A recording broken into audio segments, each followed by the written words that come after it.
Gênesis capítulo 31. Logo, porém, Jacó percebeu que os filhos de Labão estavam reclamando dele. Jacó roubou tudo que era de nosso pai. À custa de nosso pai adquiriu toda a sua riqueza. Jacó também começou a notar uma mudança na atitude de Labão para com ele. Então o Senhor disse a Jacó: volte para a terra de seu pai e de seu avô, a terra de seus parentes, e eu estarei com você. Jacó mandou chamar Raquel e Lia ao campo onde ele cuidava de seus rebanhos, e disse a elas: notei que seu pai mudou de atitude em relação a mim. O Deus de meu pai, porém, tem estado comigo. Vocês sabem como tenho trabalhado arduamente a serviço de seu pai. Contudo, ele me enganou e mudou meu salário 10 vezes, mas Deus não permitiu que ele me prejudicasse. Se ele dizia: os salpicados serão o seu salário, o rebanho começava a dar crias salpicadas, e quando mudava de ideia e dizia: os listrados serão seu salário, então o rebanho inteiro dava crias listradas. Desse modo, Deus tirou os animais de seu pai e os deu a mim. Certa vez, na época do acasalamento, tive um sonho e vi que os bodes que se acasalavam com as cabras eram listrados, e salpicados e malhados. Então, em meu sonho, o anjo de Deus me disse: Jacó. E eu respondi: aqui estou. E o anjo disse: levante os olhos e você verá que apenas os machos listrados, salpicados e malhados estão se acasalando com as fêmeas de seu rebanho. Pois vejo como Labão tem tratado você. Eu sou o Deus que lhe apareceu em Betel, o lugar onde você ungiu a coluna de pedra e fez seu voto a mim. Agora, apronte-se, saia desta terra e volte à sua terra natal.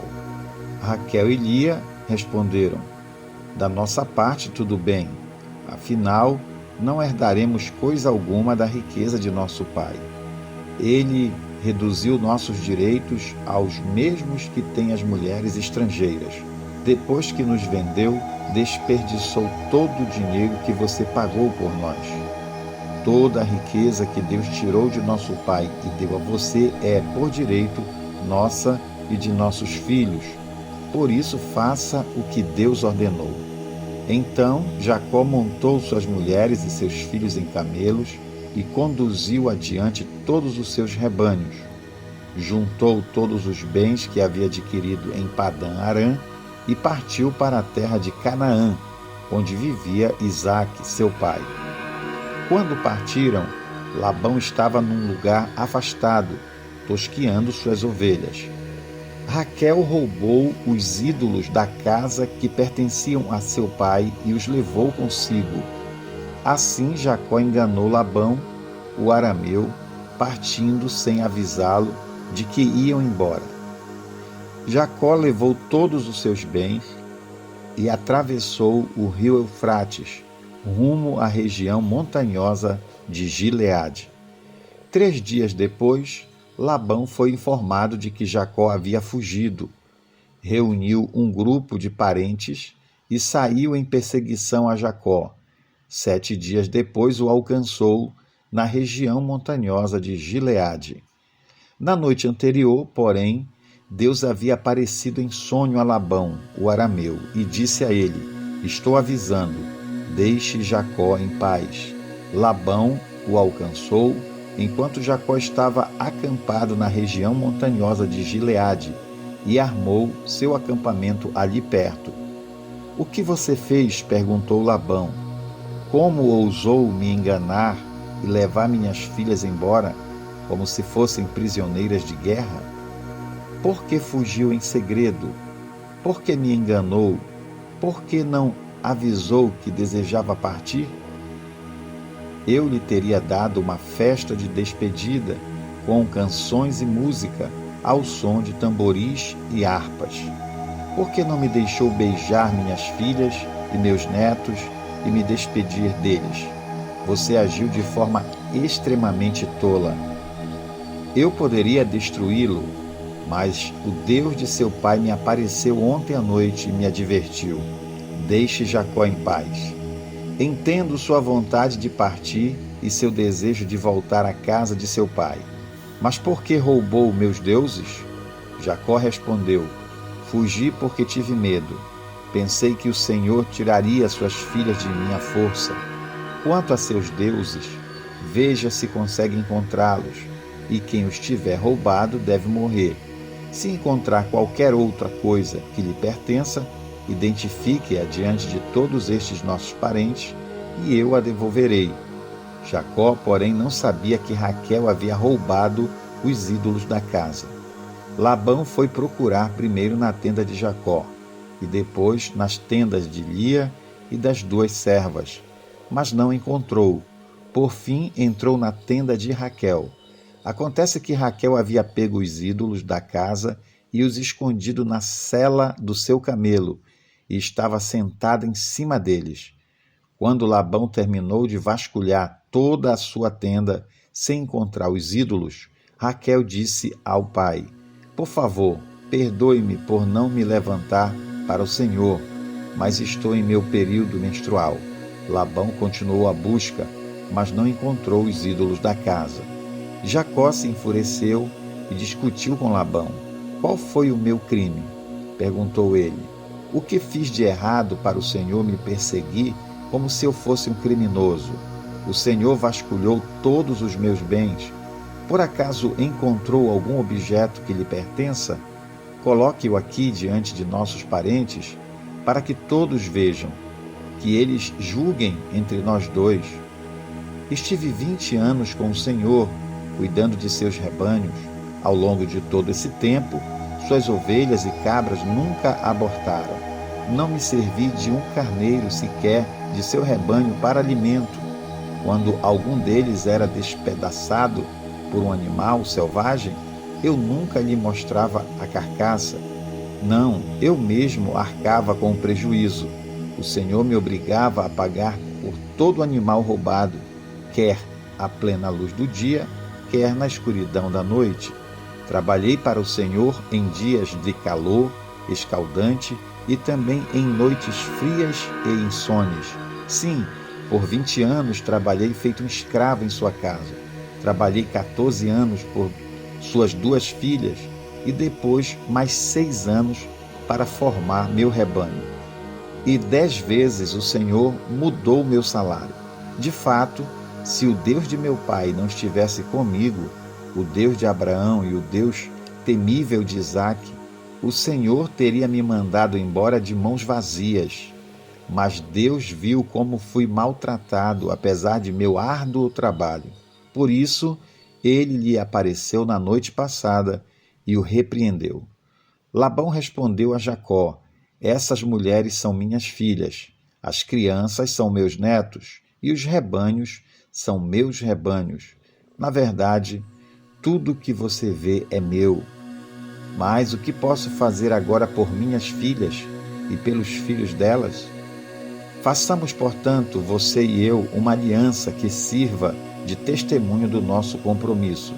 Então Jacó pegou uma pedra e a colocou em pé como monumento.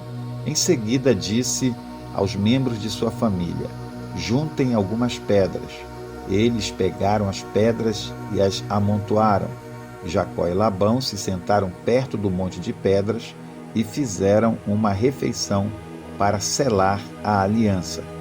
A fim de comemorar a ocasião, Labão chamou o lugar de Jegar-Saaduta. Jacó o chamou de Galeede. Labão declarou: este monte de pedras servirá de testemunha para nos lembrar da aliança que fizemos hoje. Isso explica por que o lugar foi chamado de Galaede. Também foi chamado de Mispá, pois Labão disse: vigie o Senhor a você e a mim, para garantir que guardaremos esta aliança quando estivermos longe um do outro. Se você maltratar minhas filhas ou se casar com outras mulheres, mesmo que ninguém mais veja, Deus verá. Ele é testemunha desta aliança entre nós. Veja este monte de pedras, prosseguiu Labão. Veja também este monumento que levantei entre nós dois. Estão entre mim e você como testemunhas dos nossos votos. Nunca atravessarei para o outro lado de lá do monte de pedras a fim de prejudicá-lo, e você jamais deve atravessar para o lado de cá a fim de prejudicar-me. Invoco o Deus de nossos antepassados, o Deus de seu avô Abraão e o Deus de meu avô Naor, para que sirva de juiz entre nós. Assim, diante do Deus temível de seu pai Isaque, Jacó jurou respeitar a linha divisória. Então Jacó ofereceu sacrifício a Deus na montanha e convidou todos para a refeição comemorativa. Depois de comerem, passaram a noite ali. Na manhã seguinte, Labão se levantou cedo, beijou seus netos e suas filhas e os abençoou. Depois partiu e voltou para casa. Gênesis capítulo 32. Quando Jacó seguiu viagem, anjos de Deus vieram encontrar-se com ele. Ao vê-los, Jacó exclamou: "Este é o acampamento de Deus." Por isso chamou o lugar de Maanaim. Então Jacó enviou adiante dele mensageiros a seu irmão Esaú, que vivia na região de Seir, na terra de Edom. Disse-lhes: "Deem a seguinte mensagem ao meu senhor Esaú. Assim diz seu servo Jacó: até o momento estava morando com nosso tio Labão, e agora tenho bois, jumentos, rebanhos de ovelhas e cabras, além de muitos servos e servas. Enviei estes mensageiros para informar meu senhor da minha chegada, na esperança de que me receba amistosamente." Depois de transmitirem a mensagem, voltaram a Jacó e lhe disseram: "Estivemos com seu irmão Esaú, e ele está vindo ao seu encontro com um bando de 400 homens." Quando ouviu a notícia, Jacó ficou apavorado.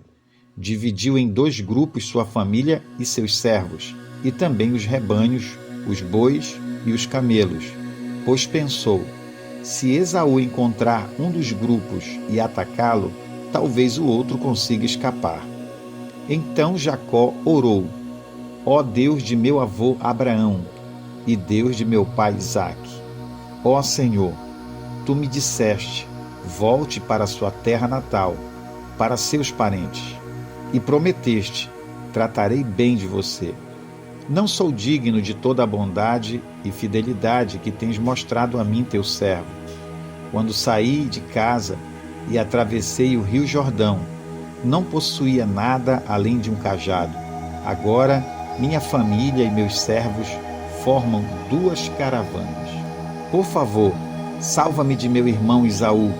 Estou com medo de que ele venha atacar tanto a mim quanto as minhas mulheres e meus filhos. Mas tu prometeste: certamente tratarei bem de você e multiplicarei seus descendentes, até que se tornem tão numerosos quanto a areia à beira do mar, que não se pode contar." Jacó passou a noite ali. Depois escolheu entre seus bens os seguintes presentes para seu irmão Esaú: 200 cabras, 20 bodes, 200 ovelhas, 20 carneiros, 30 fêmeas de camelo com seus filhotes, 40 vacas, 10 touros, 20 jumentas e 10 jumentos. Dividiu esses animais em rebanhos, entregou cada rebanho a um servo e lhes disse: "Vão à minha frente com os animais, mas mantenham certa distância entre os rebanhos." Aos homens encarregados do primeiro grupo, deu as seguintes instruções: "Quando meu irmão Esaú se encontrar com vocês, ele perguntará: de quem são servos? Para onde vão? Quem é o dono destes animais? respondam: eles pertencem ao seu servo Jacó, mas são um presente para Esaú, o senhor dele. Veja, ele está vindo atrás de nós. Jacó deu a mesma instrução aos encarregados do segundo e do terceiro grupo e a todos que seguiam os rebanhos. Digam a mesma coisa a Esaú quando o encontrarem. E não se esqueçam de acrescentar: veja, seu servo Jacó está vindo atrás de nós. Jacó pensou: tentarei apaziguá-lo com os presentes que estou enviando à minha frente. Quando o vir, quem sabe, ele me receberá amistosamente. Assim, os presentes foram enviados à frente, enquanto Jacó passou aquela noite no acampamento. Durante a noite, Jacó se levantou, tomou suas 2 mulheres, suas 2 servas e seus 11 filhos e atravessou com eles o rio Jaboque. Depois de levá-los para a outra margem, fez passar todos os seus bens. Com isso, Jacó ficou sozinho no acampamento. Veio então um homem, que lutou com ele até o amanhecer. Quando o homem viu que não podia vencer, tocou a articulação do quadril de Jacó e a deslocou.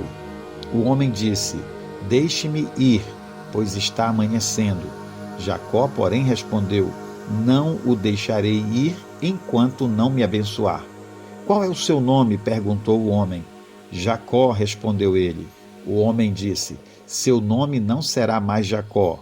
De agora em diante, você se chamará Israel, pois lutou com Deus e com os homens e venceu. Por favor, diga-me qual é o seu nome, disse Jacó. Por que quer saber meu nome? Replicou o homem. E abençoou Jacó ali. Jacó chamou aquele lugar de Peniel, pois disse: vi Deus face a face, e, no entanto, minha vida foi poupada. O sol estava nascendo quando Jacó partiu de Peniel, mancando por causa do quadril deslocado. Até hoje, o povo de Israel não come o tendão perto da articulação do quadril, por causa do que aconteceu naquela noite em que o homem feriu o tendão do quadril de Jacó. Gênesis capítulo 33. Jacó levantou os olhos e viu Esaú aproximando-se com seus 400 homens.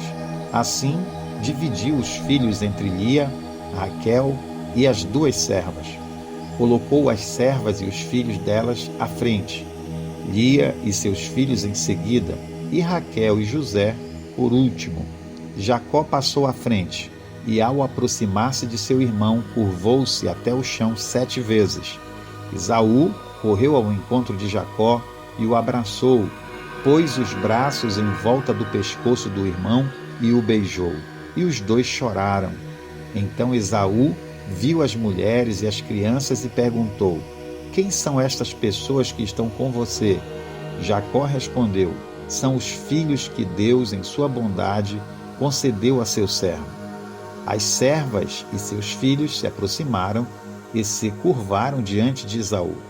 Em seguida, Lia e seus filhos vieram e se curvaram diante dele. Por fim, José e Raquel se aproximaram e se curvaram diante dele. E o que eram todos aqueles rebanhos que encontrei no caminho? Perguntou Esaú. Jacó respondeu: são presentes, meu senhor, para garantir sua amizade. Meu irmão, eu já tenho muitos bens, disse Esaú. Guarde para você o que é seu. Mas Jacó insistiu: não, se obtive seu favor, peço que aceite meu presente. E que alívio é ver seu sorriso amigável, é como ver a face de Deus. Por favor, aceite o presente que eu lhe trouxe, pois Deus tem sido muito bondoso comigo. Tenho mais que suficiente. Diante da insistência de Jacó, Esaú acabou aceitando o presente. Então Esaú disse: vamos andando, eu o acompanharei. Jacó, porém, respondeu: como meu senhor pode ver, algumas das crianças são bem pequenas, e os rebanhos também têm crias. Se os forçarmos demais, mesmo por um dia, pode ser que os animais morram. Por favor, meu senhor, vá adiante do seu servo. Seguiremos mais devagar, em um ritmo que os rebanhos e as crianças possam acompanhar. encontrarei com meu senhor em Seir. Está bem, disse Esaú, mas pelo menos permita-me deixar alguns dos meus homens para acompanhá-lo. Jacó respondeu: não é necessário. Para mim, ter sido bem recebido por meu senhor já é o bastante. Esaú deu meia volta e regressou a Seir naquele mesmo dia. Jacó, por sua vez, viajou até Sucote, onde construiu uma casa para si e abrigos para seus rebanhos. Por isso aquele lugar é chamado de Sucote.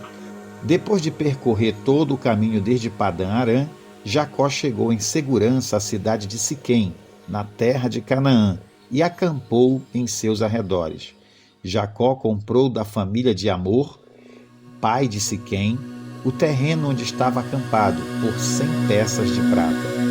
Ali construiu um altar e o chamou de El Elohe Israel.